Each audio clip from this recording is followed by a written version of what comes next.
panggilan Tuhan. Kalau semuanya konglomerat, pasti takkan ada pembangunan. Karena kalau semuanya kaya, lalu siapa yang mau bekerja?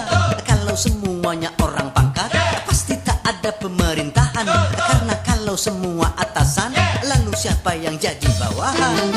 Kekayaan serta jabatan tidaklah merupakan ukuran. Hanya takwa dan keimanan, nilai manusia di depan Tuhan.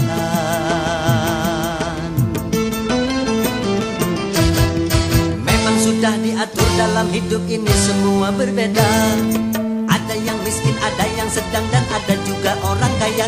Agar satu sama lain bisa saling memerlukan, agar roda kehidupan bisa berputar.